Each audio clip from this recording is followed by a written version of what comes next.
Muy bien, bienvenidos todos a este primer encuentro de charlas en vivo.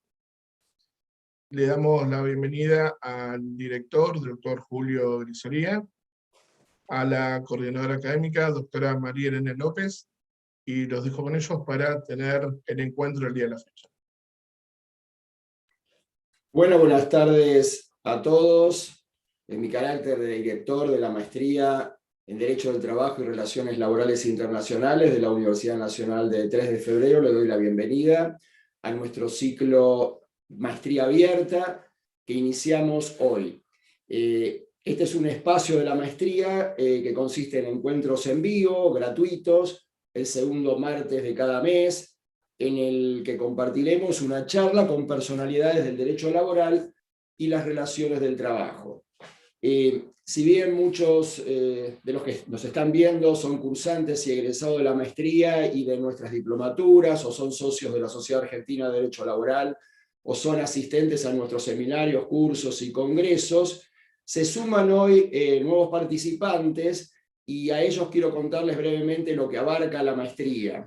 Es un posgrado de la Universidad Nacional de 3 de Febrero que creamos allá por 2002 con Pedro Núñez, y desde 2003, en que comenzó a dictarse con la primera clase a cargo de Estela Ferreirós, y a lo largo de más de 18 años fue elegida por los profesionales. Ya pasaron 4.000 cursantes, hoy la están cursando 400 colegas. Obtuvo el reconocimiento de los especialistas y fue acreditada por la CONEAU en 3 oportunidades, en 2004, en 2010 y en 2020, con conceptos elogiosos.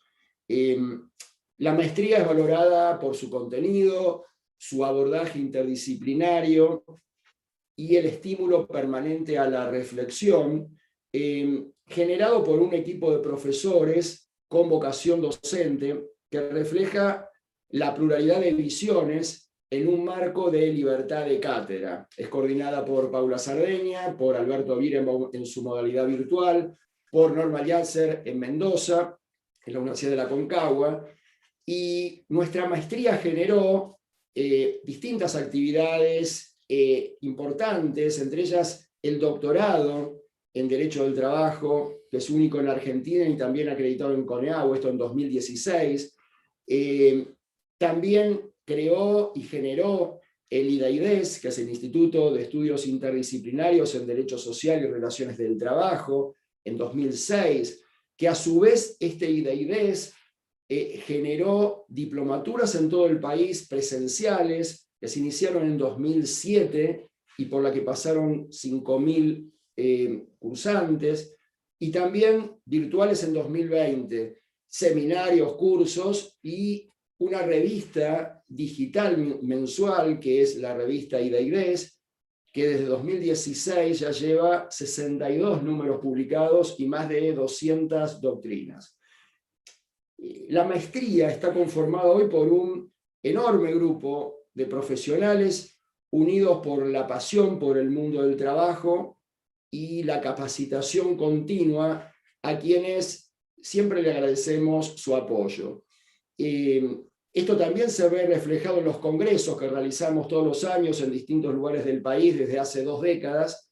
Este año, como en 2020, el congreso será virtual, con un eje temático que son las relaciones del trabajo, la justicia y el derecho laboral de la pospandemia. Va a durar 5 días, del 15 al 19 de noviembre, y esperamos contar con la presencia de todos ustedes. Van a exponer más de 100 académicos nacionales y extranjeros, y van a estar representadas todas las voces y posturas con la pluralidad que caracteriza a la maestría, siempre respetando la libertad de pensamiento y el disenso. Bien, sin más preámbulo, presentamos el ciclo Maestría Abierta, organizado por la maestría, junto a la Sociedad Argentina de Derecho Laboral, junto con Hilera Argentina Artra y el IDAIDES. Hoy tenemos un primer encuentro de lujo con los doctores Andrés Prieto Fasano y Hugo Moyano Hijo, con los que hablaremos de los desafíos del futuro del trabajo desde la óptica sindical y patronal, conservando el espíritu plural al que hacía referencia, que caracteriza a la maestría. Es un enorme placer compartir este espacio con la doctora María Elena López, egresada y docente de nuestra maestría y del doctorado, miembro del comité académico de la maestría, además de ser doctora, jueza y presidente de la Sociedad Argentina de Derecho Laboral, y por sobre todo una querida amiga desde hace más de 20 años a quien le cedo la palabra.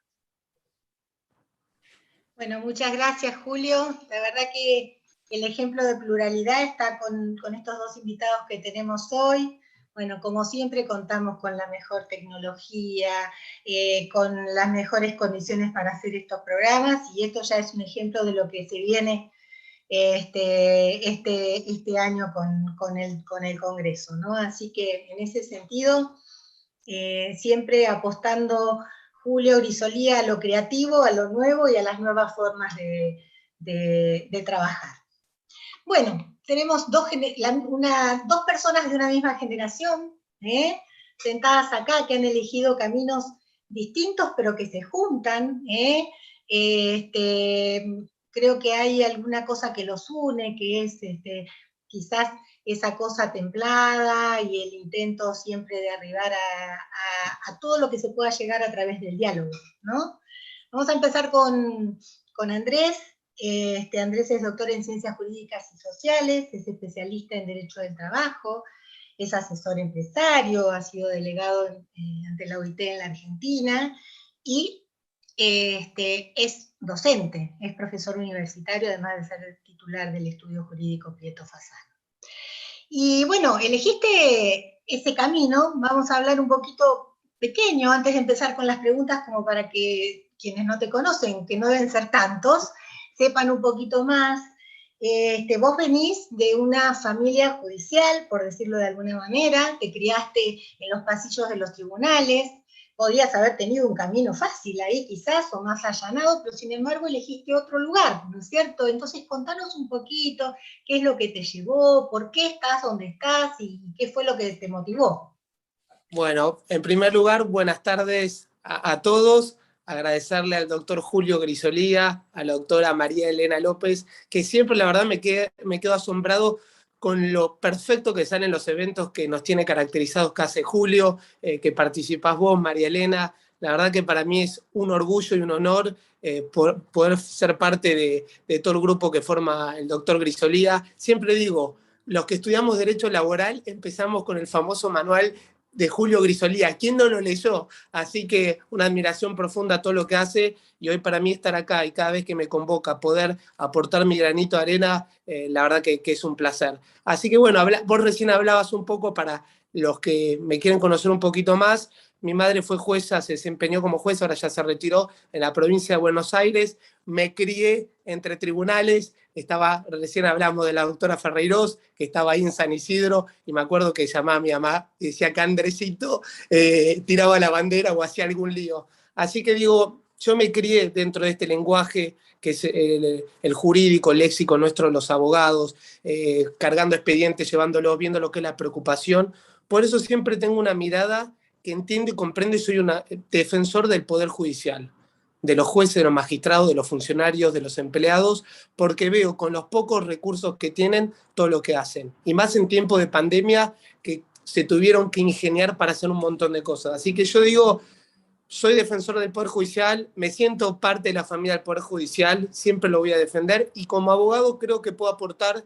Digo, para mí uno de los honores más grandes que debe tener un ser humano es ser magistrado. Tanto Julio como vos, María Elena López, tener la investidura debe ser algo realmente uno de los honores más importantes del ser humano. Pero también los abogados, nosotros, hay abogados que hacen conflicto y otros que lo resolvemos. Yo quiero decir que prefiero estar en los que tratamos de resolver el conflicto, igual que creo que mi amigo, y es así, Huguito Moyano, y tendemos a resolverle los problemas a la gente. Creo que el derecho, y precisamente el derecho laboral, es una herramienta de transformación social. Una herramienta de transformación social. Creo que el derecho es eso.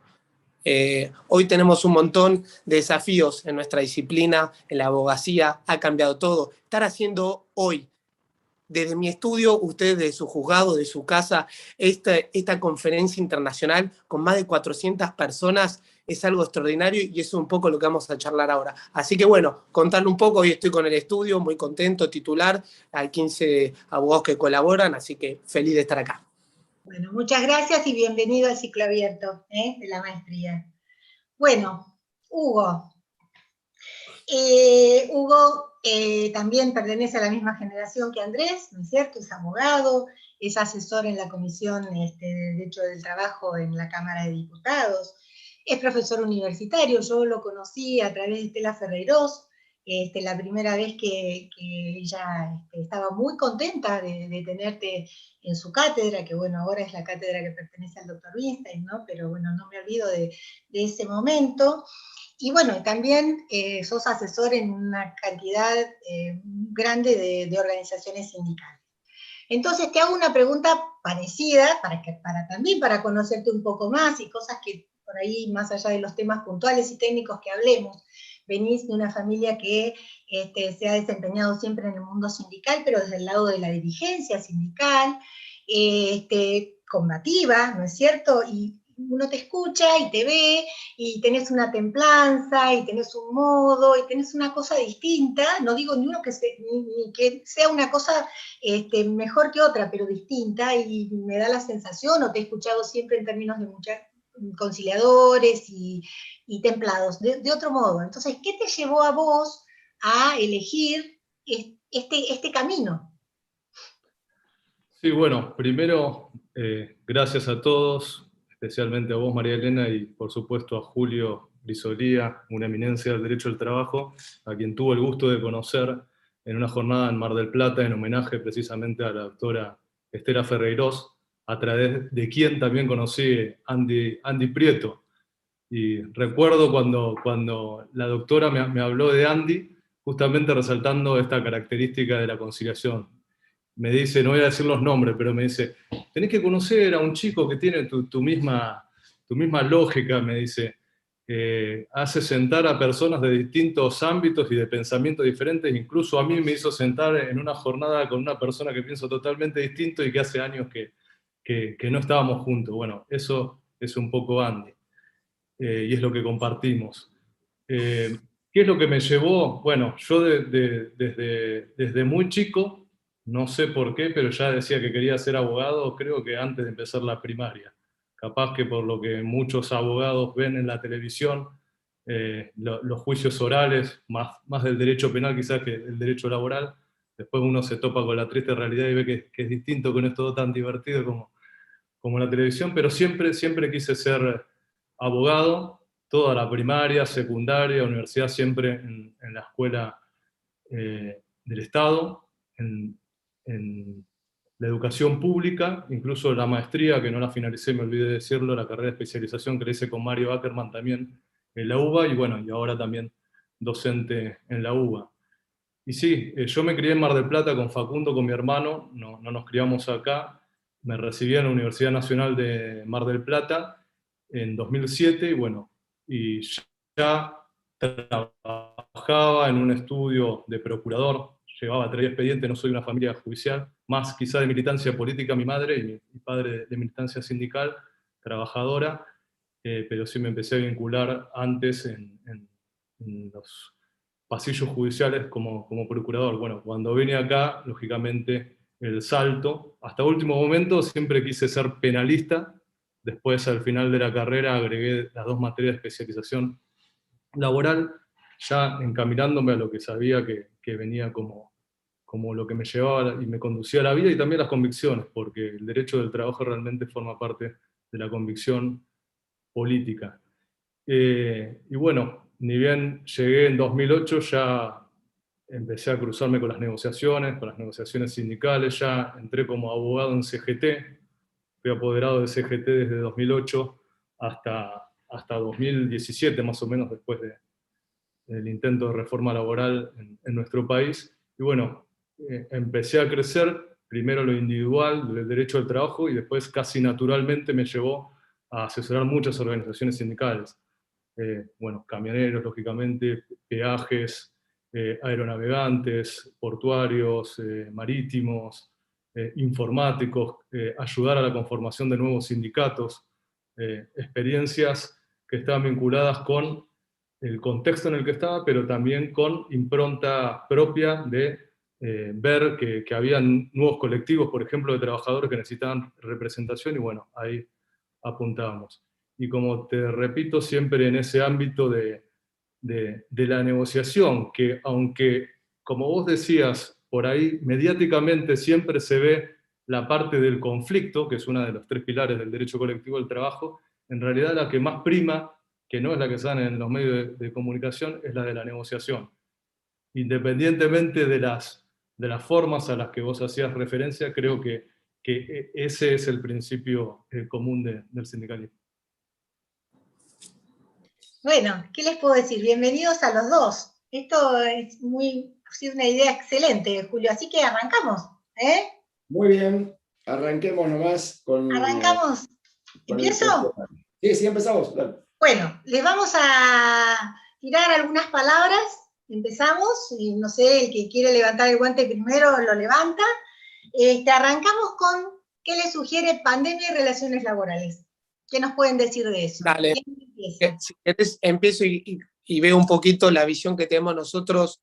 Sin duda alguna, desde marzo del año pasado que vino esta crisis que conlleva la pandemia, el COVID-19, máxime la triste situación que estuvo viendo primero Italia, España, y pensamos los que estamos acá en el hemisferio sur que nunca iba a llegar. Yo me acuerdo cuando leíamos en el diario en China, en Italia, iban pasando los casos y dije, bueno, total en Argentina estamos tranquilos, y de golpe pasaban los días y vivimos el encierro, el aislamiento y todo lo que conlleva. Realmente una crisis sanitaria, económica, social, y la palabra crisis es oportunidades.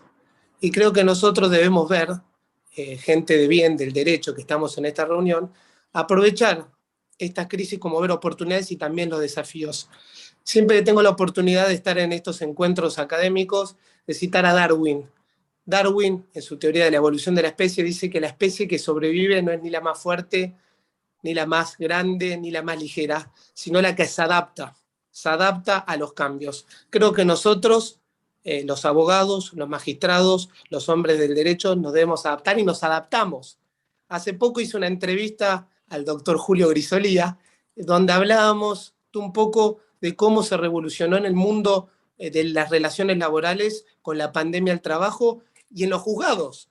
Nos contaba Julio cómo hizo, también María Elena, cómo hacen en sus juzgados y muchos juzgados más sobre las audiencias, la virtualidad, los Zoom, la digitalización. Vuelvo a repetir, yo espero todavía que no se pierda eso, la presencialidad, porque a mí ir a las jornadas de Julio en Bariloche, Mar del Plata, a todas las que fuimos son excelentes. Pero digo, miren esto que también, las cosas buenas que tienen los medios de comunicación, la tecnología, que hoy nos permite estar lejos pero cerca. Tal vez tenemos gente en esta reunión de diferentes provincias, Catamarca, La Rioja, tengo amigos conectados desde Uruguay, desde provincias como San Juan, recién que me pidieron, y esto es maravilloso. Ver también las oportunidades y los desafíos que tiene, digo, de todo lo malo, que ahora vamos a hablar de las pérdidas de puestos de empleo que hubo. Según la Organización Internacional del Trabajo, más de 400 millones de puestos de empleo, más de 400 millones de puestos de empleo se han perdido en esta pandemia. Creo que debemos analizar y reflexionar. Yo los invito a todos a reflexionar en este coloquio que estamos dando sobre los desafíos que tenemos en las relaciones laborales y la adaptación. La adaptación que estamos teniendo ahora con la tecnología que vino para quedarse. La tecnología vino para quedarse. Nos tenemos que adaptar todo el tiempo. Hace poco leí un informe de Oxford que decía que el 47% del mundo, de los empleos que hoy conocemos en el mundo, están desapareciendo y en 5 o 10 años van a desaparecer. Después me gustaría escuchar la opinión de Huguito, porque sé que ustedes están con el tema representan a los empleados de los sindicatos y ahora con la robotización están desapareciendo. ¿Cuántos puestos de empleos están desapareciendo y cuántos están viniendo también?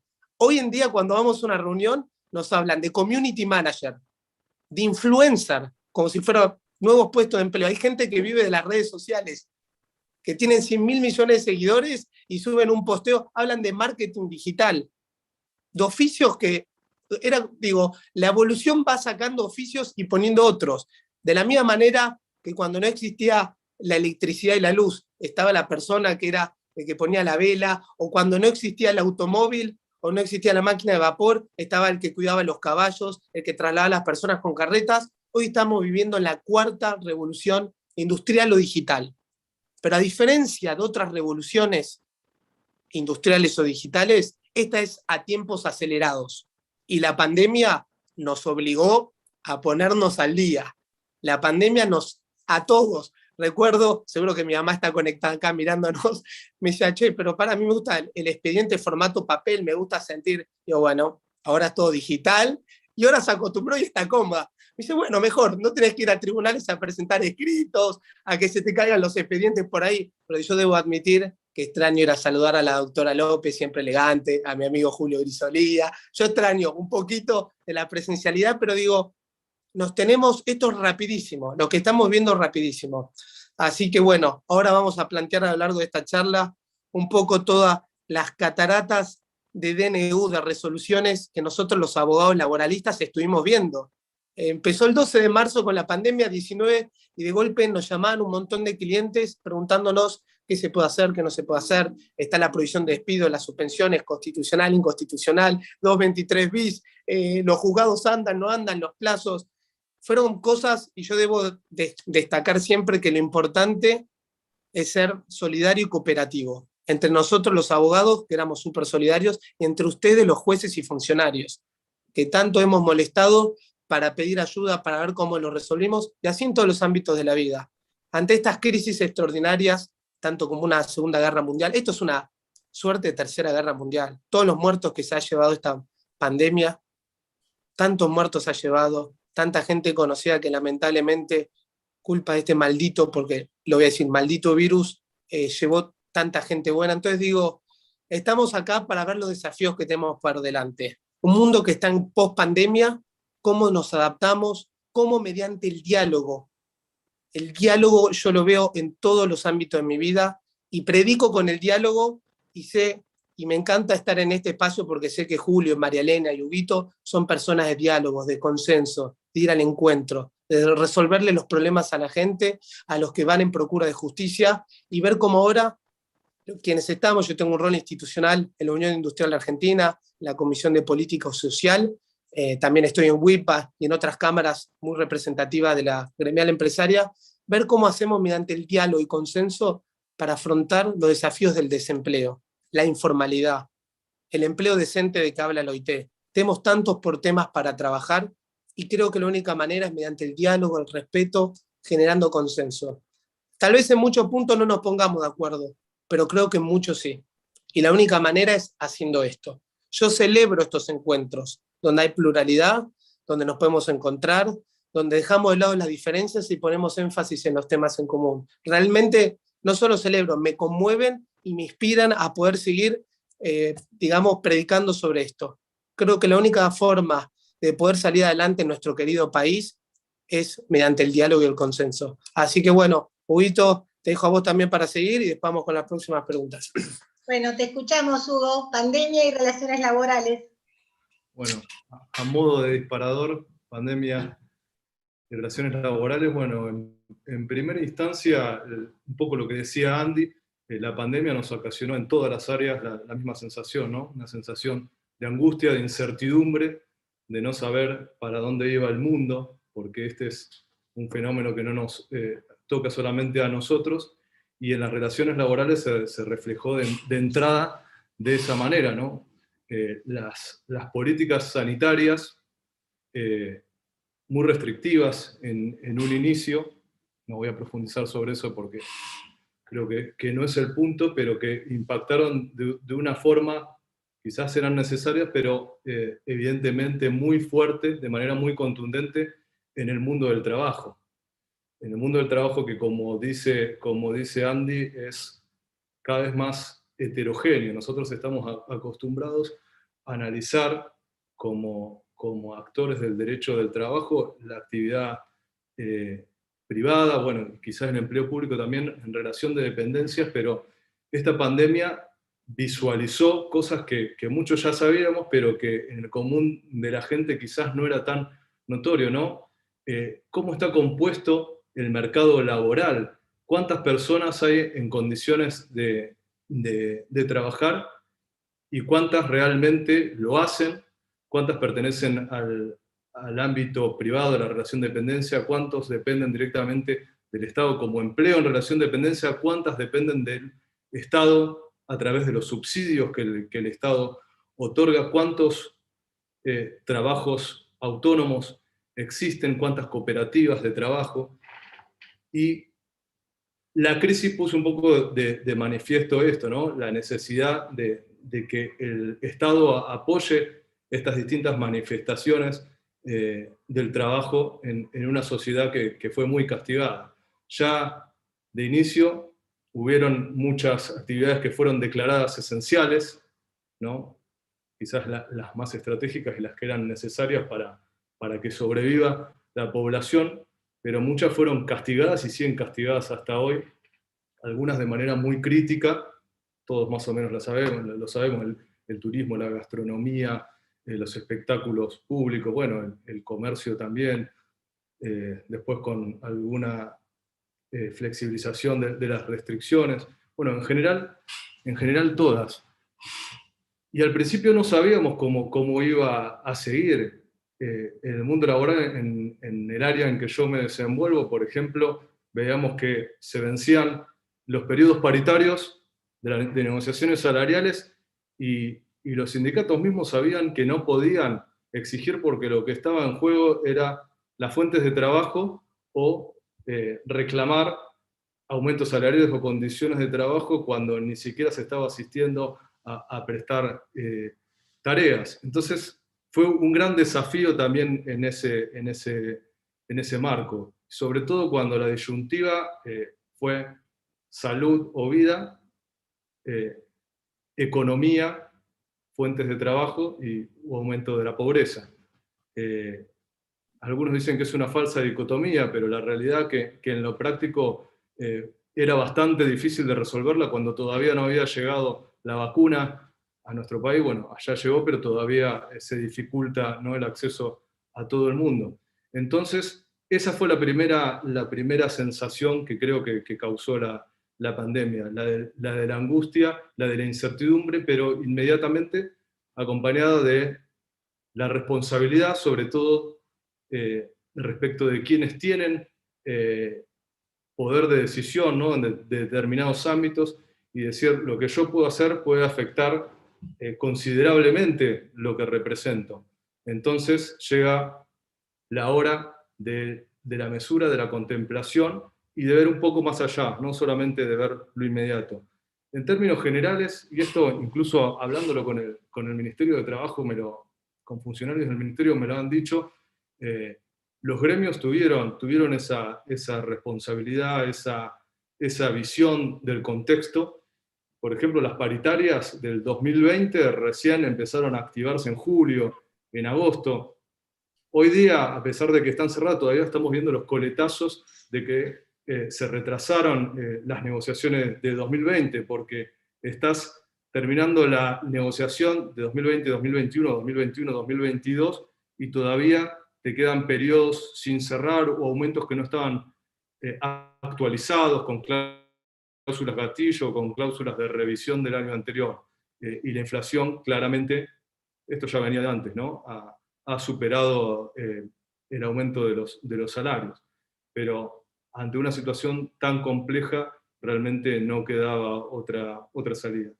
Entonces, en principio, esa gran dificultad, pero como dice Andy, creo que la crisis, la oportunidad, el desafío y la responsabilidad fueron lo que nos ayudaron y que nos sigue ayudando a superar este momento tan especial. Bueno, muy bien. Circunscribiendo un poco lo que están diciendo, hablemos de pandemia y modalidades de trabajo, es decir, la incidencia de esta pandemia en las modalidades de trabajo, ya yendo puntualmente a lo que se vienen refiriendo. Bueno, tal como lo veníamos diciendo, la incidencia en el mundo del trabajo fue enorme. Yo me acuerdo que hace unos años tenía un amigo que me decía que hacía home office. Y a mí me parecía, digo, o trabaja en Google o trabaja en unas empresas que solo aparecen en las películas, que juegan al ping-pong, que tienen un McDonald's adentro de la empresa. Algo que dije, no puede ser. Y de golpe el año pasado, empujados, nos empezaron a llamar de las diferentes cámaras empresarias, che, hay que ir al home office, ¿cómo podemos hacer? Primero está bien por una cuestión de cuidar y preservar siempre la salud de los trabajadores.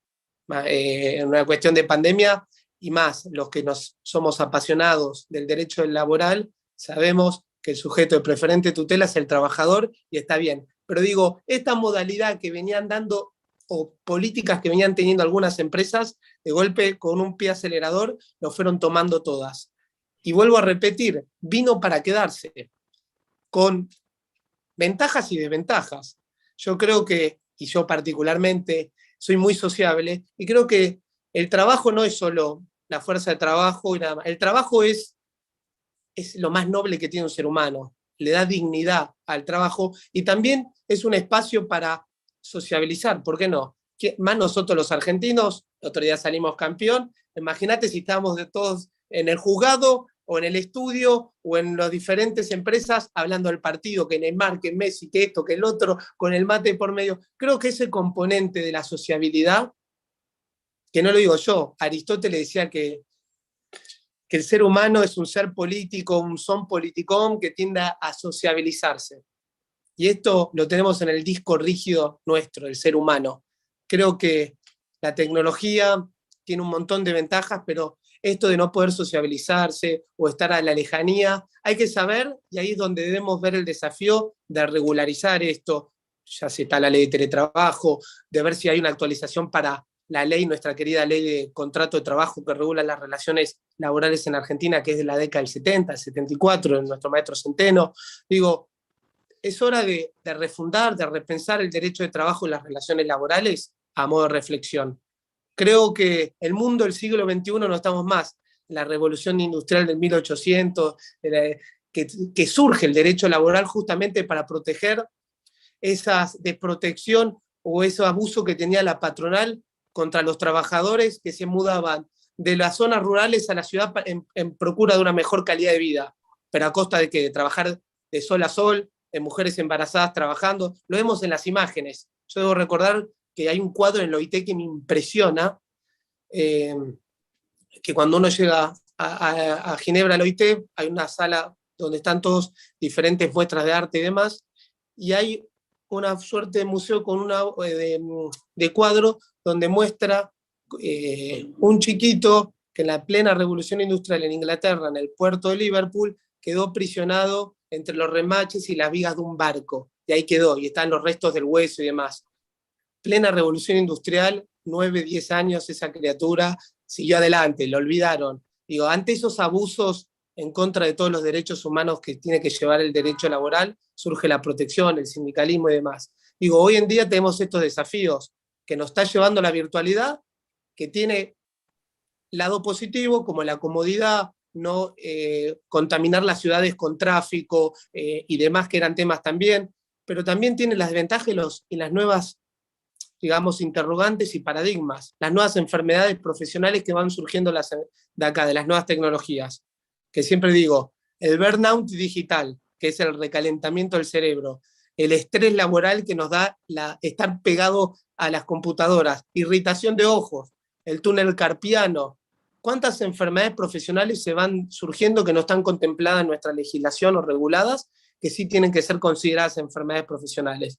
El año pasado el COVID, ¿era o no era enfermedad profesional? Un informe del OIT dijo que sí. Después tuvimos muy buen fallo de la doctora Rosalía Romero, que obligó al Hospital Tarnú y a la RT a Astrainte si no le daban los elementos de protección. Bueno, todas estas cuestiones que la justicia, nosotros los abogados, tenemos que estar a la altura para resolverlos y adecuarnos rápidamente. Hay un profesor cuando estaba en Derecho Romano que nos dijo, si la justicia es lenta, no es justicia. Bueno, yo creo que no solo la justicia, en todos los ámbitos de la vida es adaptarnos, ver los pros, los contras, pero sí reflexionar, vuelvo a decir, reflexionar, debatir, discutir estos temas que son los que está sucediendo y es ahora. Rappi, Globo, Uber, pongo como ejemplo.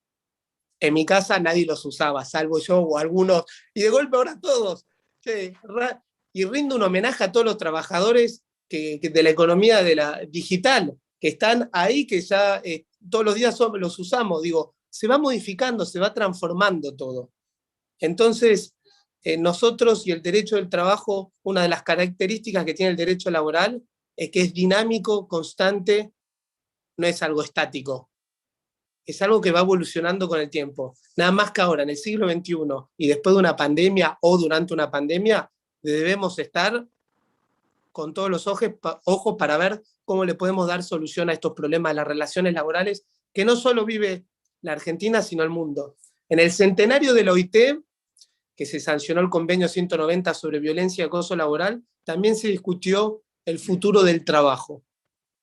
Creo que el futuro, cuando hablamos del futuro del trabajo, nos imaginábamos los supersónicos, Julio Verne, con esos libros de ciencia ficción, con los submarinos, el viaje a la luna. Digo, el futuro es hoy. Hoy estamos construyendo sobre el futuro. El futuro es esta charla. Estar todos lejos pero cerca, de diferentes lugares del mundo. Me acuerdo una vez que soy fanático de Disney, y fue un juego que está en Epcot, que es en la pelota Disney, que te narran todo lo que es la comunicación, desde el hombre primitivo en las cavernas hasta cómo va evolucionando. Ahí está, la rueda de la comunicación. Y cuando vas llegando, pasan los griegos, los egipcios, la imprenta de Gutenberg, te van contando cómo la comunicación a lo largo del tiempo fue evolucionando. Y cuando llegabas al último escalón, y esto lo hizo Disney en la década del 70, había una computadora de un chico hablando con otra persona. Yo tengo la foto en el 94, 95, dije, eso va a ser imposible. Y con mi familia siempre recordamos que nos parecía algo que nunca iba a suceder. Y miren hoy, haciendo algo normal, esta jornada de manera virtual, como si fuese normal, total, ahora nos desconectamos, entramos a otra. Digo, los interrogantes están surgiendo de algo que ya es el presente, no es el futuro. El futuro del trabajo es esto. Ahora, debemos reflexionar para dónde lo llevamos. Con una conversación con Guy Ryder, el director general del OIT, me dijo que el futuro del trabajo también tenemos que tener en cuenta 2 o 3 pilares. Empleo verde, ecológico. Si hay algo bueno de esta pandemia, nos dimos cuenta que de golpe los animales volvieron, en los diarios el año pasado nos veíamos que de golpe en Francia un zorro que parecía que no existía más, se lo vio caminando en un pueblo, los osos polares volvieron a respirar, el calentamiento global. Digo, cuidemos nuestro medio ambiente. Y acá siempre, cada vez que tengo una oportunidad, lo cito a su santidad el Papa Francisco, en su encíclica Laudato Si, el cuidado de nuestra casa en común. Las relaciones laborales no son solo las relaciones de trabajo y nada más. Las relaciones laborales también es un montón de disciplinas. El derecho al trabajo está vinculado con muchísimas disciplinas. El derecho constitucional, los tratados internacionales, el derecho administrativo, el derecho medioambiental. Entonces creo que ahora el presente y el futuro también es tener en cuenta los empleos verdes, es decente, digno, ver qué pasa con esas cuestiones. Así que esto es a modo de reflexión, una breve acotación. Muy bien, muy bien. Hubo lo mismo, pandemia y modalidades de trabajo. ¿Qué te sugiere? Sí, bueno, tomando un poco como ya lo había encarado Andy, sí, me parece que si hay un símbolo de uno de los procesos que aceleró la pandemia es la modalidad del teletrabajo, ¿no? Que si bien ya existía, no tenía la profundidad que ha adquirido. Es más, se sancionó la ley en plena pandemia, no para aplicar durante la ASPO, pero sí en plena pandemia, porque claramente un porcentaje muy alto de los trabajadores pasó a desarrollar tareas no presenciales, sino desde su domicilio fuera del establecimiento. Bueno, lo vemos en la actividad judicial, en el empleo público, en la actividad bancaria muy fuerte, los abogados en particular. Y en términos generales, me parece que el primer punto que hay que señalar es que es una realidad. O sea, vos lo citaste a Aristóteles recién, Andy, la única verdad es la realidad. Y esto es un proceso inevitable, ¿no? Fatal por inevitable, sí o sí vino para quedarse, podrá luego disminuir, pero continúa avanzando. O sea, negarnos a eso es una actitud obcecada que no tiene sentido. Ahora bien, entiendo que es positivo o negativo en algunos aspectos y hablándolo directamente con trabajadores te lo reconocen. Sí, a mí me soluciona muchos problemas. O sea, la distancia, yo trabajo en provincia, tengo que venir hasta capital, yo estoy como quiero ahora, estoy en mi casa, lo hago de esta forma, me ayuda a ordenar mi vida familiar, ahorro algunos costos, también tenés otros costos, o sea, ahorrás quizá en traslado, pero tenés otros costos de consumo dentro de tu hogar. Pero claramente si hubo una ley que apuntó a regular esas situaciones porque hay situaciones de conflicto nuevas que se dan y posibilidades de abuso nuevas que se dan bajo esta modalidad. Por eso la ley que se sanciona, la 27.555, lo primero que se encarga de aclarar es que se trata de una modalidad y que los trabajadores que lo hacen de manera remota son trabajadores con iguales derechos. Parece una verdad de perogrullo, ¿no? Que lo reafirme, pero es necesario por los abusos que se pueden cometer. Tienen los mismos derechos que un trabajador presencial o que realizando la tarea de manera presencial. Bueno, hay varias cuestiones, pero algunas puntuales como para enfatizar la cuestión de la jornada de trabajo, ¿no? La jornada de trabajo y la dificultad de controlar la extensión, la duración de la jornada de trabajo, por eso la regulación del derecho a desconexión. Y esto que decía Andy recién, parece que fuéramos mucho más rápido bajo esta modalidad, un síndrome del quemado acelerado por la virtualidad. Bueno, yo lo analizo en mí mismo, lo analizo en mi novia, mi pareja que es bancaria, y realmente, aunque sea la misma cantidad de horas, el estar conectado de manera permanente trabaja sobre la mente de una forma mucho más acelerada y es distinta a la interacción humana directa que estar concentrado a través de un dispositivo, de eso no hay ningún tipo de duda. Y además, la dificultad de controlar la extensión de la jornada, ¿no? Por eso esta figura tan discutida durante la sanción de la ley, que era el derecho de desconexión, que luego, cuando se reglamentó, algunos critican como que se pretendió desnaturalizar, ¿no? Dicen, bueno, sí, tiene derecho de desconexión el trabajador fuera de la jornada de trabajo y no puede recibir comunicaciones fuera de la misma, ¿no? Salvo que, bueno, que la empresa operara en distintos usos horarios, que eso es lógico, o que resultara indispensable por razones objetivas. Bueno, ¿qué es indispensable por razones objetivas? Ahí vamos a tener que aparecer nosotros y los jueces para aclararlo. No es un punto que me parece que por la sanción de la ley y por la reglamentación disminuya la gran dificultad que aparece por esta nueva modalidad. Otra cuestión es el tema de la reversibilidad, ¿no? del contrato de teletrabajo. Si inició como presencial y luego pasa a ser teletrabajo, el trabajador tendría la posibilidad de revertir y volver al modo presencial. La reglamentación, y esto también ha sido criticado, dice, bueno, siempre que existieran razones que invoque el trabajador razones fundadas y sobrevinientes. Con la sola invocación de razones fundadas y sobrevinientes bastaría. Esto también parece ser una reglamentación excesiva. Con esto, ¿qué quiero decir? No quiero hacer el análisis tan detallado del teletrabajo, sino especificar que aparecen nuevos conflictos y que realmente, si bien tiene ventaja desde lo individual, puede ser algo que coloque al teletrabajo en una situación, al teletrabajador, perdón, en una situación de mayor desprotección. Quizá no poder lograr de la misma forma la finalidad del derecho de trabajo, que es de la tutela del trabajador. Después aparecen nuevos interrogantes con el derecho a la intimidad, como lo decía Andy, también con relación a las enfermedades profesionales, a los accidentes, a la formación de los trabajadores. Pero hay una cuestión muy importante, me parece que por ahí no se tuvo tan en cuenta en el debate, sobre todo. Yo soy asesor en la Comisión de Trabajo y esto lo vi, que es la cuestión de la pata colectiva del derecho al trabajo. En lo individual están todos sus conflictos, ¿no? Pero el trabajador que se mantiene en forma aislada, y vos recién también, Andy, lo decías, citando a Aristóteles, el ser humano es un ser político, un ser social. En lo laboral eso también se percibe, ¿no? El derecho del trabajo tiene la técnica del orden público laboral para el individual y de la acción colectiva en lo sindical, porque hay una parte claramente más débil y otra más fuerte.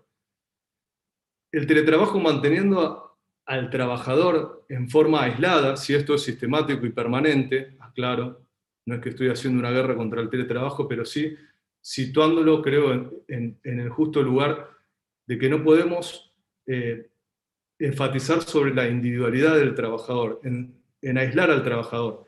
Debilita palmariamente la acción colectiva, debilita el contacto con otros trabajadores, debilita la relación que pueda existir con la organización sindical, con los delegados sindicales. Por eso, la ley esto también lo reconoce y fortalece, si bien otra vez digo, pareciera innecesario enfatizar que el teletrabajador tiene todos los derechos colectivos de un trabajador presencial, lo hace adrede. ¿Por qué? Porque es más difícil ejercer el derecho de libertad sindical, es más difícil ejercer la negociación colectiva, es más difícil ejercer la huelga, es más difícil ejercer la democracia sindical para un teletrabajador. O sea, no es lo mismo que el delegado sindical vaya al establecimiento que tenga que ir a la casa del trabajador. Evidentemente no es igual. Y esto pasa incluso con la presencialidad, y me lo han hecho notar en muchos sindicatos y trabajadores con los que he hablado. Inclusive,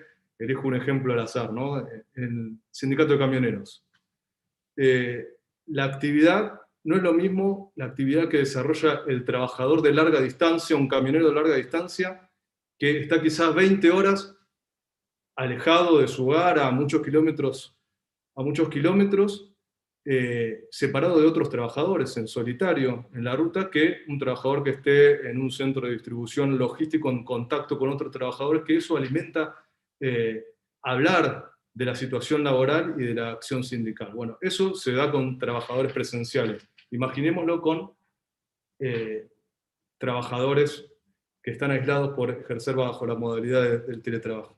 Con esto no quiero denostar el teletrabajo porque evidentemente, lo dije al principio, la única verdad es la realidad, pero creo que es necesario tener en cuenta todas estas cuestiones para matizarlo y que se pueda desarrollar de una forma que sea más conveniente para todas las partes. Bueno, muy interesante escuchar el relato desde cada uno de los actores en este marco, ¿no? La verdad que es un panorama muy formativo para nosotros. Ahora ya se adelantaron un poco con el tema del teletrabajo, pero vamos a hablar un poquito de lo que nosotros teníamos pensado preguntarles en relación al teletrabajo vinculado con la salud, vinculado con el COVID, ahora con el diario del lunes, ¿no es cierto? Porque en 2020 no había nada, hoy tenemos algo. Entonces, con estos tres disparadores vamos a cambiar ahora. Primero Hugo, después Andrés, así lo hacemos dinámico un poquito, y los escuchamos. O sea, acá realmente el especialista en enfermedades profesionales y accidentes de trabajo es Andy. Pero bueno, un poco ya lo estábamos mencionando recién. Aparecen nuevas enfermedades profesionales, pueden darse accidentes, ya no está más in itinere, ¿no? Estás directamente en tu hogar. La ley lo deja librado, ¿no? a la reglamentación. Acá destaco otra cuestión que la ley menciona, que es cuando se fijen las condiciones de seguridad e higiene, se tiene que garantizar la presencia sindical para verificar esas cuestiones, eso lo establece la propia ley. Y bueno, con respecto al COVID como enfermedad profesional, te tiro la pelota, Andy, que vos lo vas a poder desarrollar muy claramente.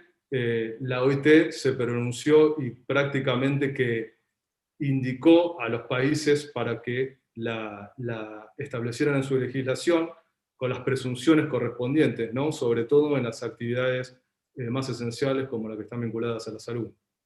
Totalmente, Huguito, y fue así que acá en Argentina pasaba que, y por eso hablo de adaptación, de rapidez, de cómo todos los actores de la sociedad, la justicia, los legisladores, nosotros los abogados, tenemos que actuar rápidamente porque esta pandemia no te deja pensar.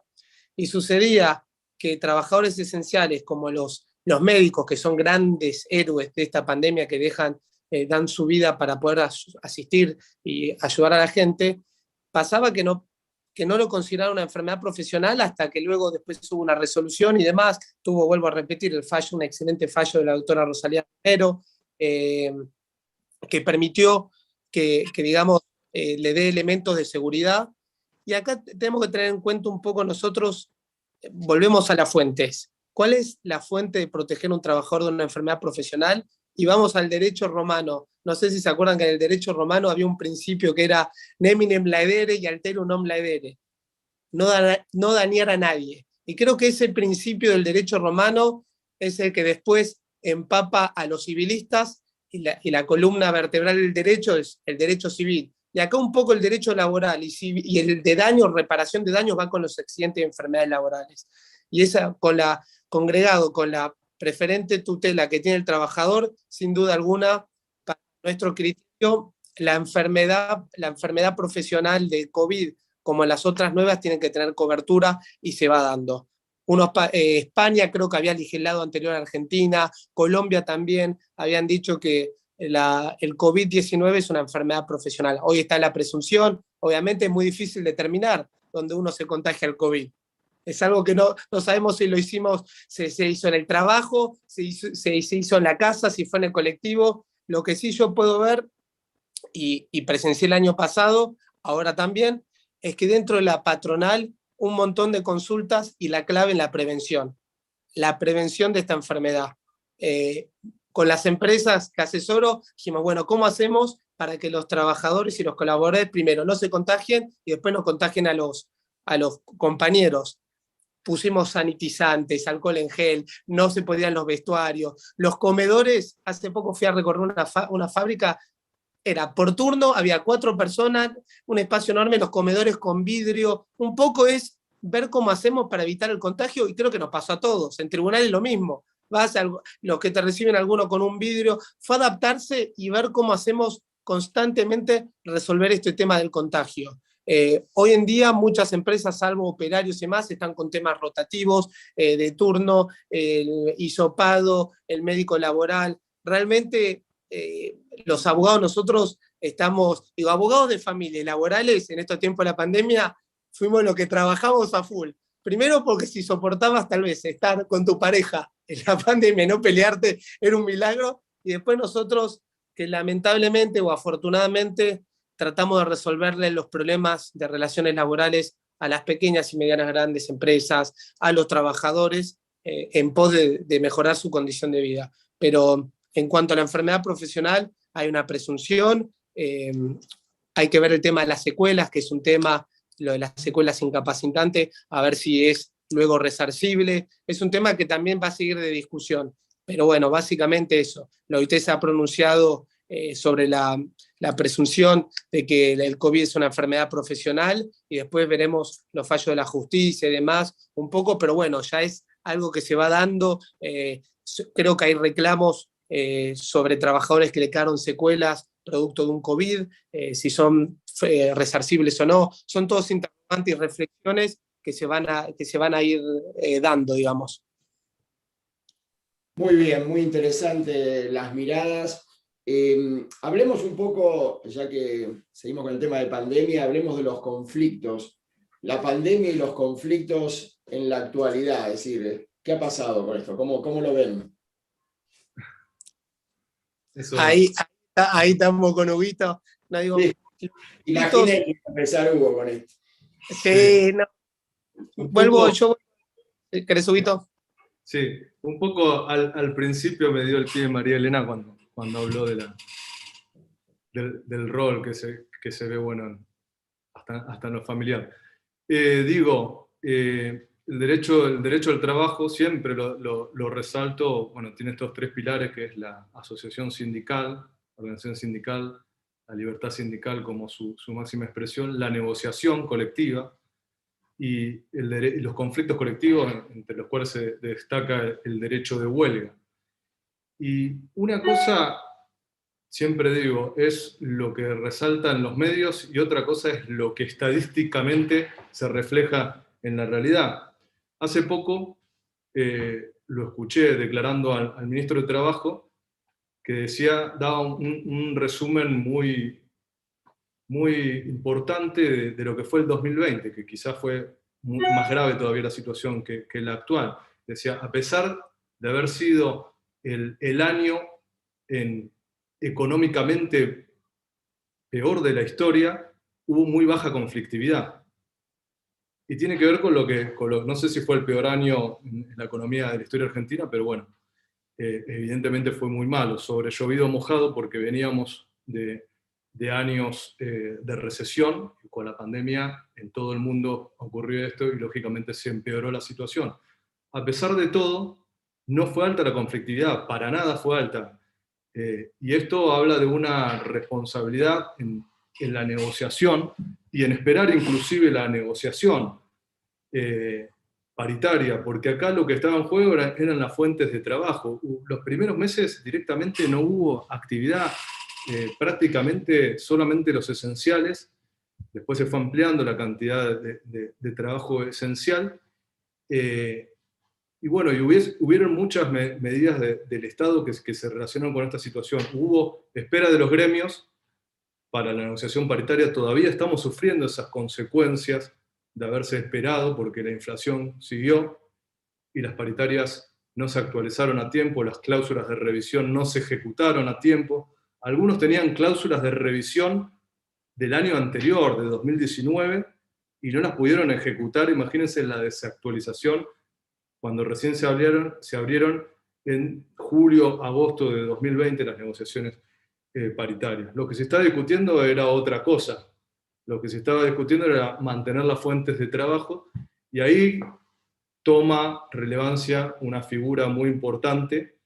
En lo que es modalidad de trabajo, lógicamente fue el teletrabajo, y en lo que es negociación colectiva y evitar el conflicto de trabajo, fue el artículo 223 bis, ¿no? Como herramienta a la cual se acudió y sobre la cual versaron las negociaciones en realidad. Si los años previos se estaba hablando de paritaria, de condiciones de trabajo, ahora se estaba protegiendo el empleo a través de esta figura, que bueno, repasándola un poco, hace referencia a la asignación económica de carácter no remunerativo que los empleadores le pagan al trabajador que no presta porque tiene suspendida la realización de su prestación laboral, valga la redundancia, y lógicamente si es no remunerativa no paga contribuciones ni aportes, salvo los que corresponden al agente de salud correspondientes, según la ley 23660, 23661. No paga aportes, esto es claramente un beneficio para el empleador, pero esto no está lejos de no haber ocasionado otro tipo de conflictos que también, incluso hasta en lo judicial, se vieron reflejados, porque que no pague contribuciones el empleador es un esfuerzo que está haciendo el Estado. Pero cuando esa suspensión con esta compensación económica está acompañada de una rebaja salarial, ahí el esfuerzo lo está haciendo el trabajador.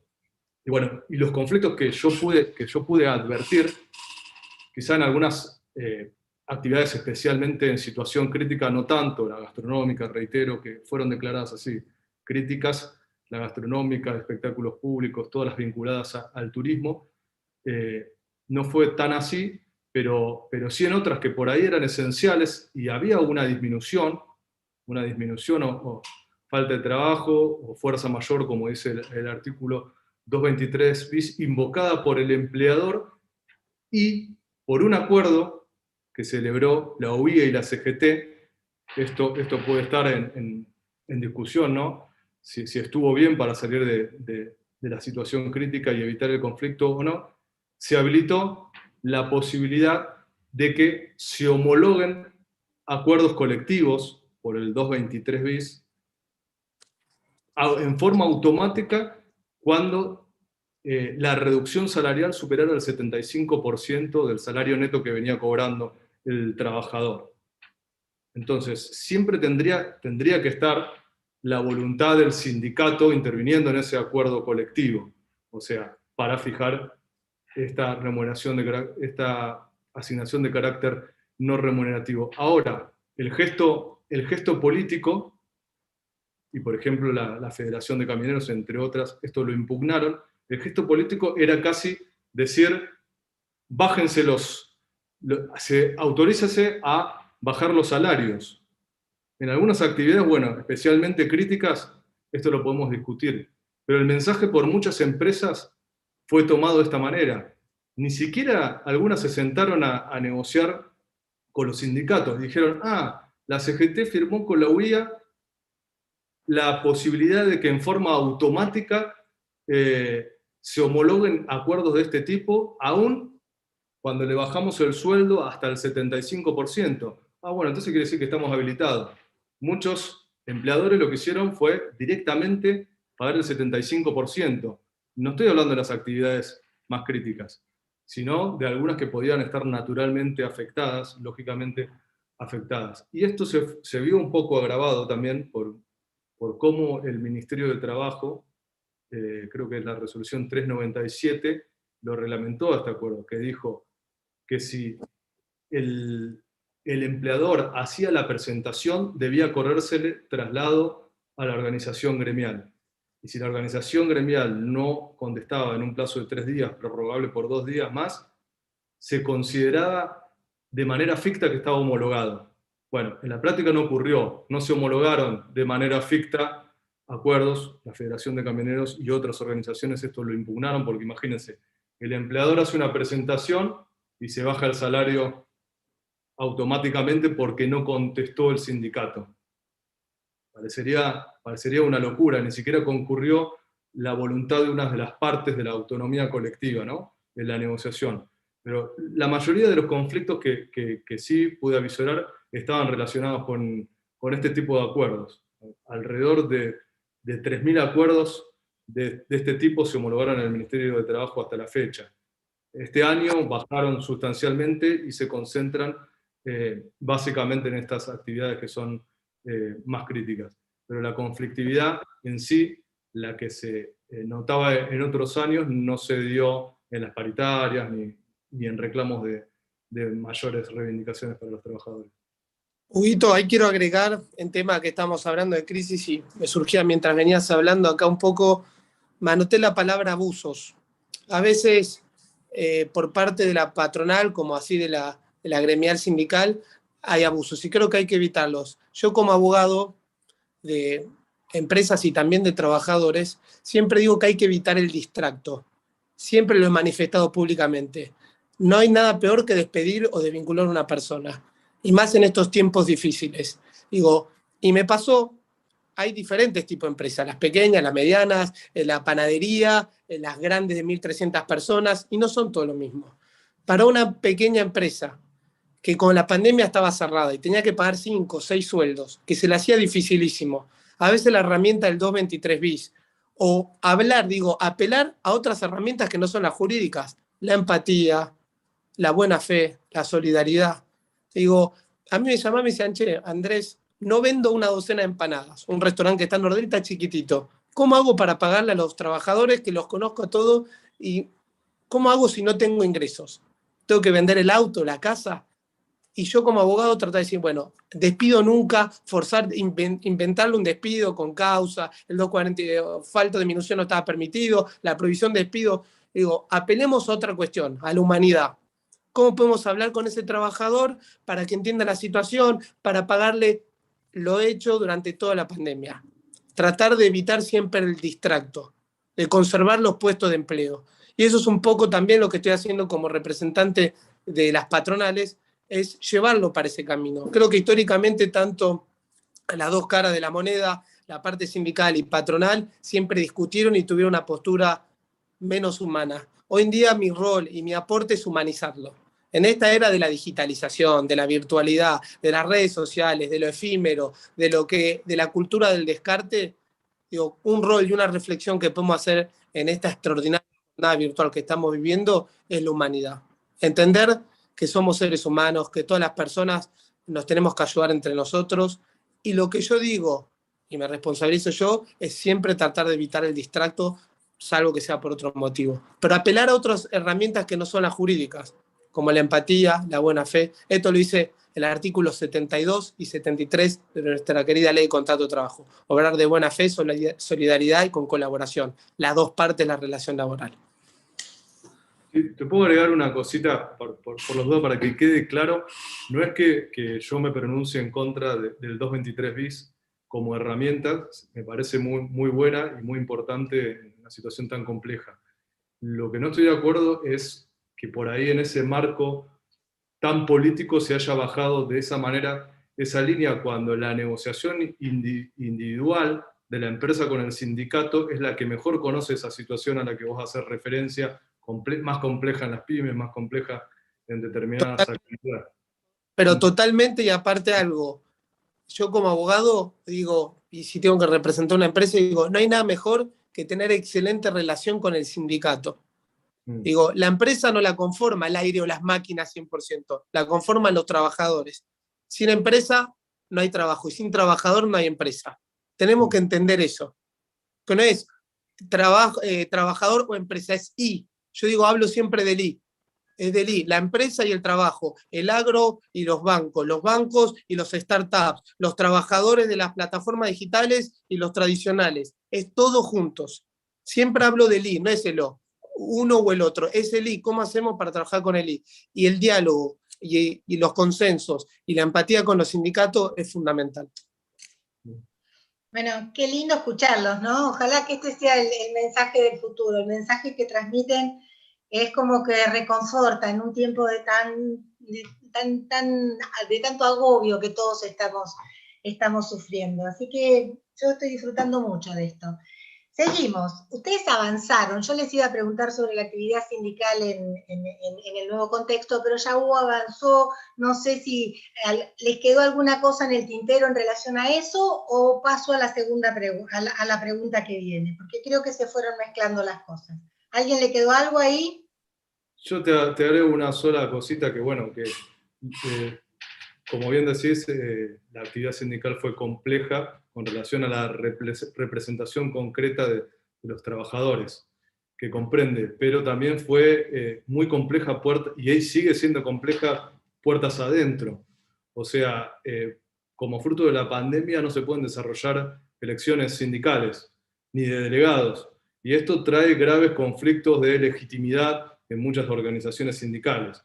Esto creo que ahora se va a terminar, se fue suspendiendo y prorrogando esto de las elecciones sindicales, pero bueno, ahora van a estar las elecciones nacionales y es como casi una incongruencia que voten 30 millones de personas y no voten en cada organización sindical. Pero esto también trajo una conflictividad intrasindical, de los delegados ni hablar, ¿no? Comisiones internas que por ahí ya habían perdido la legitimidad antes de la declaración de la pandemia y después, bueno, se mantuvieron en el tiempo hasta el día de hoy y ya no tienen el apoyo de los trabajadores. Solamente eso.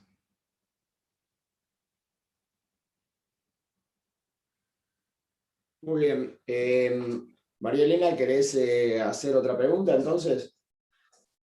Bueno, vamos a el rol del Estado en el marco de la pandemia. A ver qué les dispara esto. El que quiere. Sí. Yo creo que siempre el Estado como una parte fundamental y la intervención es fundamental. Creo que lo ha hecho siempre en procura de evitar la razón o el espíritu que tuvieron cuando sancionaron los diferentes decretos y las prórrogas de la provisión de despido y las suspensiones. Si uno analiza el espíritu es proteger la fuente de trabajo y está bien que así sea. Creo que siempre el Estado tiene que intervenir. El Poder Judicial es el Estado. El Poder Ejecutivo es el Estado. Siempre tiene que estar esa parte del Estado que trate de evitar cualquier tipo de abuso, el equilibrio. Creo que las medidas que fueron surgiendo, vuelvo a decir, en la gremial empresaria algunas hicieron ruido, otras no, se planteó la inconstitucionalidad de las prórrogas, de la prohibición de despidos y demás, pero bueno, creo que la intervención fue bien dada. No sé vos qué pensás, Huguito. Sí, es un tema complejo y bueno, hay muchísimas posturas, ¿no? Lo mismo, volvemos a lo mismo del equilibrio entre las medidas sanitarias para proteger la salud y la vida y todo lo que ocasiona, ¿no? Como consecuencia en materia económica.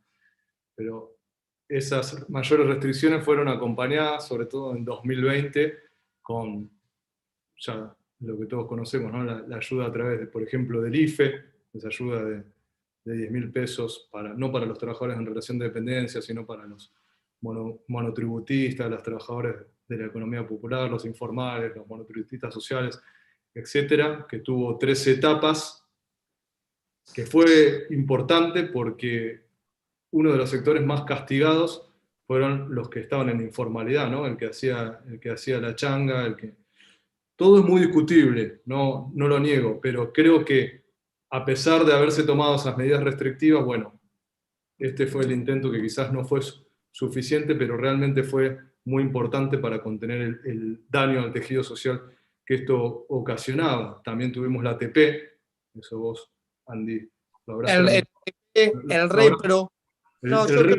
El repro que ahora viene un poco a sustituir ya para las actividades más críticas lo que fue la ATP en 2020. Sí, imagínate que sin un subsidio por parte del Estado a empresas que no estaban facturando, ¿cómo hacías para sostener los sueldos? Es imposible. Entonces creo que todas las ayudas que sean por parte del Estado para poder mitigar o suavizar los efectos adversos que tiene la pandemia son fundamentales. El tema del repro, el ATP, ahora estamos con una empresa de cines. Imagínense en el cine, me llamaron los accionistas y me dijeron, no hay, ahora bueno, da 2, da 3, con distancia. Digo, el repro, por favor, ayuda para mantener los puestos de trabajo porque hay actividades. El turismo. La semana pasada tuve una reunión con la Cámara de Parques de Diversiones, Temaique, Mundo Marino, las que todos conocemos o jugamos alguna vez o llevamos a nuestros chicos, que generan alrededor, directa o indirectamente, 20.000 puestos de empleos. Muy difícil esas actividades que vuelvan a la normalidad.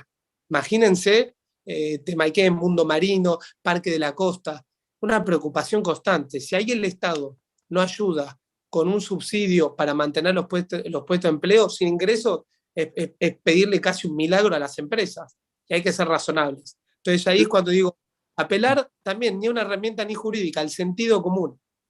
El sentido común que lo tenemos todos los seres humanos para ver cómo podemos suavizar los efectos adversos de la pandemia. Sí, si no me equivoco, fueron 370.000 millones que se volcaron en ATP de ayuda a las empresas. Y bueno, después se fue reduciendo, este año ya no es tanto, y como bien decís vos, Andy, se focalizó en el repro, por datos del Ministerio de Trabajo, que es una ayuda de 22.000 pesos por trabajador para las actividades en situación crítica y de 9.000 ahora con el control mucho más estricto para otras actividades que también tienen que acreditar esa mayor dificultad. Lógicamente, nosotros hablamos en favor de esto para el momento más crítico y como paliativo, pero sabemos que esto, si se sostiene en el tiempo, acarrea inflación y es una situación que puede ser un círculo vicioso del cual no se salga. Por suerte se está tratando de hacer menos intenso este tipo de ayuda. Y bueno, después la otra, que fue muy importante, ya la mencionamos, que es el 223 bis, que también está Sí, total. Bueno, muy bien. Vamos para ir cerrando un poco estas charlas y ver después si tenemos preguntas del auditorio, que está el doctor Javier Duarte seleccionando y viendo esas preguntas. Me gustaría que como cierre ustedes hablaran algo del trabajo y el futuro. ¿Cuáles son los nuevos desafíos del trabajo? Por supuesto. A modo de conclusión y de cierre de esta maravillosa jornada, decir que estoy profundamente agradecido, primero porque estás vos, Julio Grisolía, como decía Huguito, sos una eminencia del derecho laboral y sos muy generoso. está la doctora María Elena López, excelente persona, excelente magistrada, vos también, y estos espacios que nos permiten a nosotros poder, aunque sea acotar breves reflexiones, con sus aciertos y desaciertos, para nosotros es muy importante. Y primero, y también por otro tema, creo que tanto Huguito como yo representamos ficticiamente intereses opuestos, pero no son opuestos, porque ambos queremos lo mejor para nuestro país, ambos queremos que haya trabajo, ambos queremos el progreso, ambos queremos que le vaya bien a la Argentina, que haya mayor unidad y que haya menos pobreza. Me duele decir que cuando uno escucha que la Argentina tiene 60, 70, depende de pobreza, me lastima como joven. Y no es solo para los jóvenes, sino para todos los argentinos. Y cuando alguno dice, no, yo quiero que mis hijos, digo, no, yo quiero vivir en un mejor país. Y en estos ámbitos que son académicos y que tenemos la posibilidad de llegar a muchas personas, son para reflexionar, para repensar. Nosotros estamos repensando, reflexionando sobre la materia que nos compete, que es el mundo del derecho del trabajo, sus interrogantes y desafíos. Y el desafío ahora, la pregunta que vos me hacías, Julio, sobre los desafíos del futuro del trabajo, es adaptarse. Adaptarse, ver cómo podemos seguir generando puestos de empleos. Que no parezca apocalíptico o que nos genere miedo que se van a perder puestos de empleo. Al contrario, van a aparecer muchos nuevos puestos de empleo. En el 2016, en el foro de Davos, decían que un 60% de los chicos de Estados Unidos que están en la primaria no van a conocer sus futuros trabajos. Bueno, adaptémonos, hay que reformular cómo educamos a nuestros chicos en las universidades, en los colegios. Las carreras nuevas que van surgiendo ya no son más las tradicionales, ingeniería, arquitectura, abogacía, van surgiendo nuevas, salidas laborales. En la UDESA, el otro día en la Universidad de San Andrés, están dando economía artificial, criptomoneda. Hoy estamos hablando de la criptomoneda, de asesores financieros de bancos. ¿Se pagarán indemnizaciones en monedas digitales? Interrogante. La inteligencia artificial, la Big Data, el juez, los funcionarios, ¿serán reemplazados por algoritmos? Nosotros los abogados desapareceremos y nos va a reemplazar Google. Esperemos que no, Huguito, ahí pone algo para que no pase. Digo, ¿qué va a pasar con el sindicalismo del presente y del futuro? ¿Habrá paro digitales? ¿Nos cortan el sistema? ¿Nos cortan el sistema y no nos podemos conectar? ¿Qué va a pasar con el trabajo humano?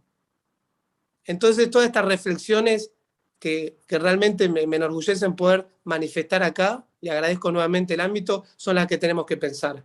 Y creo que tal vez se pueda reemplazar el brazo humano por una máquina, pero lo que nunca se va a poder reemplazar es el corazón y las emociones.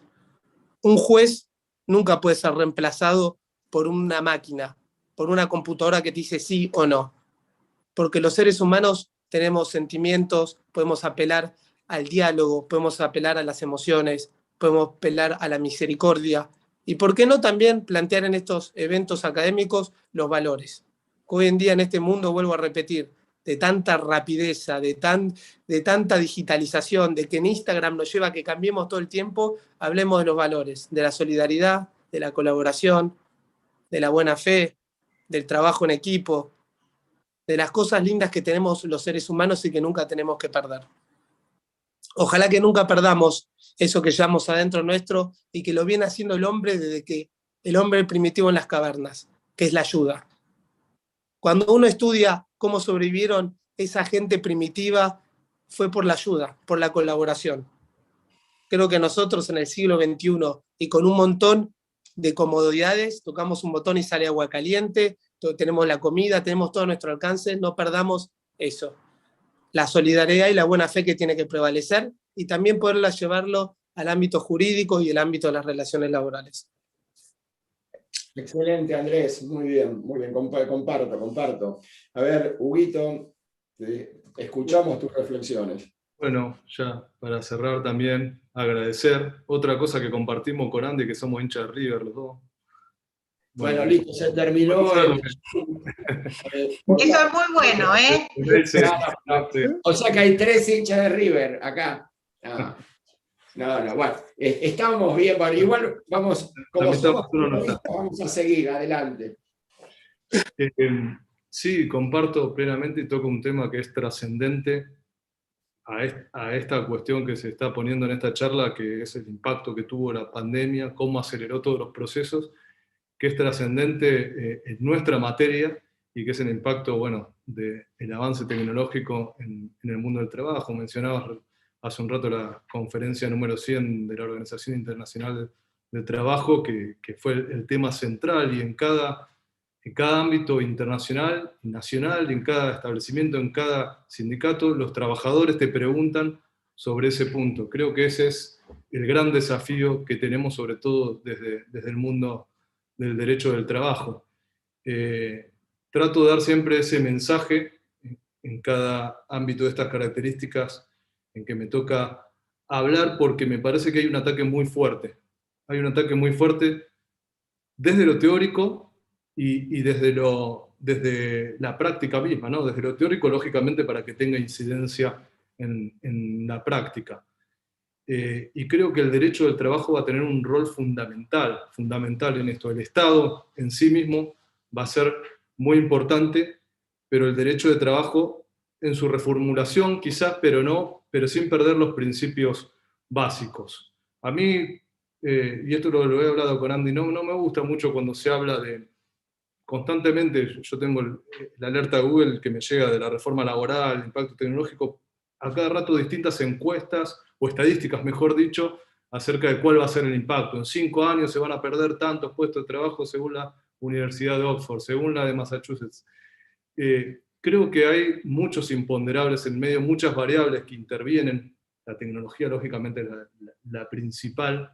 Lo que no se puede negar es que hay una explosión demográfica y que hay impacto tecnológico, y esto cada vez es más exponencial, ¿no? El riesgo está, el desafío es muy grande, pero la forma de resolverla es, como bien decía Andy, a través del diálogo, en el que intervengan estos sujetos que intervienen en la OIT, ¿no? De manera tripartita, el Estado, los empresarios y los trabajadores principalmente, sin perjuicio también, bueno, de la Iglesia, que también trata este tema, de otros nuevos colectivos laborales que existen, del mundo académico, etc. Pero creo que estos son quienes tienen la mayor representación para intervenir en estas cuestiones. Ahí una de las más representativas de esta cuestión, del avance tecnológico, de las nuevas formas de trabajo, lo deslizamos, no lo desarrollamos, es el de las aplicaciones, ¿no? Y acá se ve claramente que, si bien los procesos existen y se están dando fatalmente, no sabemos en cuánto tiempo se van a dar, lo importante es que los procesos se pueden conducir, y quien los conduzca es muy trascendente. O sea, por ejemplo, esto es un ejemplo, el de las plataformas digitales, la discusión acerca de si son trabajadores en relación de dependencia, si son autónomos, si hay alguna figura intermedia, quizás no es tan simplista, quizás podamos decir, sí, son trabajadores en relación de dependencia con un régimen distinto, o sea, no necesariamente, porque ya de hecho existen colectivos de trabajadores que tienen una regulación especial, pero siempre sin perder el norte, que es, mientras exista una parte fuerte y existe una parte débil, el derecho del trabajo va a estar presente. Y esa fuga del derecho del trabajo de la que nos tratan de hablar muchas veces me parece que está lejana. Así que bueno, gracias a todos y celebro este tipo de encuentros. Muchas gracias. Muy bien, Hugo, excelente. A ver, vamos a ver si tenemos preguntas con María Elena. De afuera, ahí está el doctor Javier de Ugarte. Javier. Buenas tardes. ¿Has visto alguna pregunta que han formulado? Sí, en primer lugar, bueno, saludos y agradecimientos. Primero para este ciclo de charlas abiertas de la maestría, que Julio, como muchas veces hablamos, en definitiva, sostienen ese espíritu que siempre acompañó a la maestría, que nació con la doctora Ferreirós, con el doctor Núñez, y que hoy vos sostenés a través de todas estas actividades. Pluralidad de ideas, libertad en el discurso, y siempre respeto a todas las opiniones. Después, innumerables mensajes de felicitaciones, tanto a Andrés como a Hugo. Hugo con unas palabras que son tan transparentes y claras como él. Yo me acuerdo en Mar del Plata, cuando él decía, ¿para qué me preguntan si saben lo que voy a responder? porque yo soy franco en lo que pienso y en lo que digo. Y eso es un gran valor para resaltar. Y por otro lado, Andrés, que lleva al diálogo a la práctica. No solamente es un discurso bonito de tenemos que sentarnos a conversar, sino que busca nuevos espacios, busca actividades, busca unir a los distintos interlocutores, agentes de este derecho de trabajo y lo plasma en la realidad. Muchas veces batallando contra situaciones adversas, pero él siempre se encuentra firme en ese camino. Y para que me puedan contestar o le contesten a toda nuestra audiencia, una pregunta básicamente que dice, ¿qué opinan? ¿Cuál sería el modelo ideal en lo sindical y productivo anhelado en el mundo del derecho de trabajo a mediano y largo plazo? Y otras preguntas incluyen también dentro de ese proyecto que ustedes tienen como visión, ¿qué les parece el teletrabajo como norma, las posibles reformas que se vienen escuchando respecto a sistemas indemnizatorios y tributarios? Hugo, Andrés, no sé cómo quieren responder. Dale, yo no tengo problema. Creo que vuelvo a repetir y para ser sucinto y no agotar a toda la audiencia que nos estuvo acompañando en esta tarde, hay varios proyectos. A mí no me gusta hablar de reforma laboral. Sí conozco por un empresario, un amigo que propuso el tema de la mochila argentina.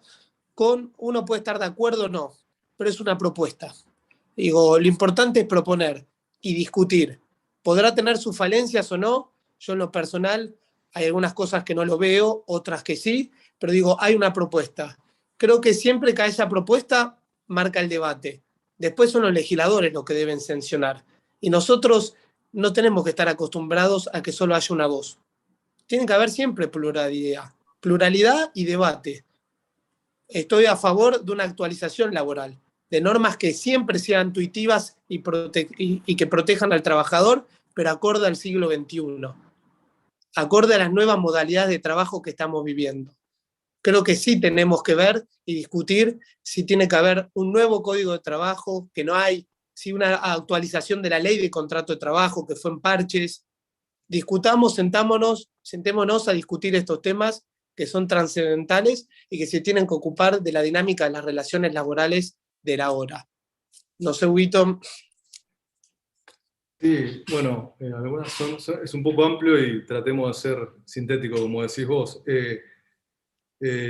El mundo del trabajo, como lo imaginamos, creo que la pauta la demos con el diálogo con los actores fundamentales, ¿no? Eso en cuanto a las políticas macro me parece que es muy interesante.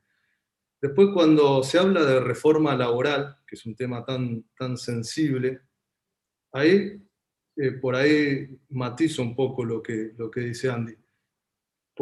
Quizá el hecho de que hablemos de una ley de 1974 o de convenios, a veces se dicen que son del año 75, no necesariamente quieren decir que haya principios obsoletos en las mismas, sin perjuicio de estar abierto a las discusiones y a las modificaciones.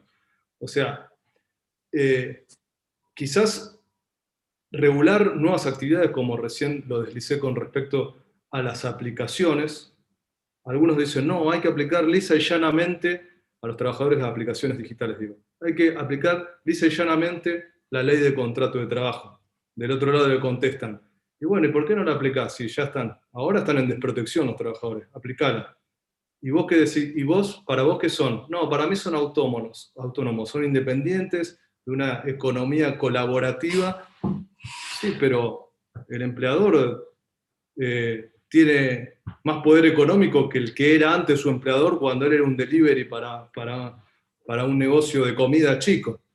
La asimetría es mucho más grande. Y puede venir un tercero y decir, no, es un nuevo género, hay que regularlo de otra manera, pero cuando dice es un nuevo género, también le escapa a esa discusión. ¿Es un nuevo género? Sí, es un nuevo género sui generis, pongámosle como el estatuto del camionero, del trabajador autónomo, perdón, en España, me confundí porque acá se quiere hacer lo mismo con el camión. Es un nuevo género, y acá en Argentina el que está en relación de dependencia es el único que tiene derecho a sindicalizarse. Es un nuevo género, no le pongamos que es autónomo, pero bueno, no tiene derecho a sindicalizarse. Entonces, a veces los discursos pueden llegar a ser engañosos. Yo digo, se puede ser creativo sin perder el principio. O sea, decís, la ley de contrato de trabajo es vieja. Bueno, hagamos algo nuevo para este trabajador, pero no le reconozcamos relación de dependencia.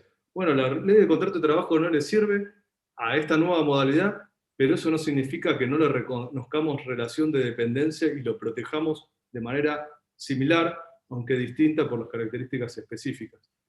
Me parece que la negociación colectiva y el convenio colectivo de trabajo es un arma fundamental y precisa para este tipo de cuestiones. ¿Por qué? Porque es más dinámica y acompaña ese dinamismo que se da de forma cada vez más acelerada. Y porque en cada actividad en concreto se conoce cuáles son las singularidades y particularidades de lo que se quiere regular. Bueno, me extendí. Bueno, con respecto al fondo de cese laboral, tema álgido, si los hay,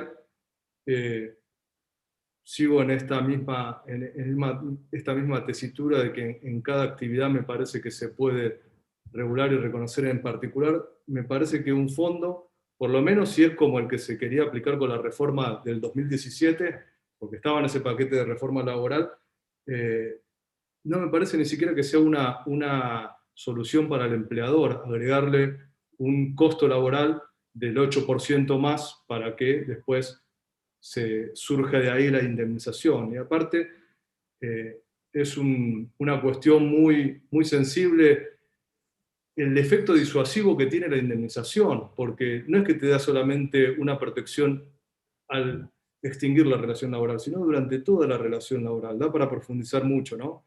¿Qué trabajador, sobre todo cuando no hay un sindicato que lo respalde, va a hacer un reclamo si a la primera de cambio te pueden despedir? Es un tema para discutir largo y tendido, pero en términos generales sería eso. Bueno, muy bien, muy claro. María Elena, algunas reflexiones finales. Bueno, yo la verdad que cuando sugeriste esto me pareció que era una cosa, te dije, muy creativa, pero la verdad que me pareció fantástico. Ellos son los protagonistas y la idea en este ciclo de charlas es que sean ellos los protagonistas, así que simplemente felicitarlos y regocijar mucho esto que se viene. Si esto es el futuro, si ustedes son el futuro, vamos a salir para adelante. Así que felicitaciones, Julio, por esta idea. Siempre creativo, siempre en la vanguardia. Muy bien, muchas felicitaciones para los dos. Bueno, muchas gracias, María Elena. Entonces, Andrés, Hugo, agradecerles, bueno, a ustedes especialmente, que han prestigiado con su presencia este primer encuentro. Agradecerle a todos los que nos siguieron y que van a ver este programa luego. Agradecer la colaboración en la organización virtual del estudio Mateos Davenport, en la persona de Mónica Mateos, que nos acompaña siempre. La presencia del doctor Javier de Ugarte, también doctor magíster, coordinador de las diplomaturas, colaborador permanente, secretario del Foro Laboral, que está aquí con nosotros, y por supuesto también a María Elena, con quien las esperamos en el próximo encuentro, que va a ser el 10 de agosto a las 4 de la tarde, con otro referente del derecho laboral y de las relaciones del trabajo. Así que le agradecemos una vez más a Hugo y a Andrés, amigos que han abierto este espacio, y ha sido más que interesante, realmente, y esperemos, como dice María Elena, que el futuro sea para Argentina: construcción, consenso, diálogo, un poco lo que hemos planteado nosotros de la maestría. Por eso creo que ustedes son bien representativos de la maestría y el espíritu nuestro, que es la convivencia y un futuro para que la Argentina realmente sea mejor. Y que estemos todos adentro de la Argentina, o sea, que se construya con nosotros adentro, o sea, que sea mejor con todos los habitantes que somos, ¿no es cierto? Que no se vayan, quédense acá, que un futuro mejor es posible. Así que, bueno, muchas gracias a todos y nos vemos en el próximo encuentro, si Dios quiere. Gracias. Gracias.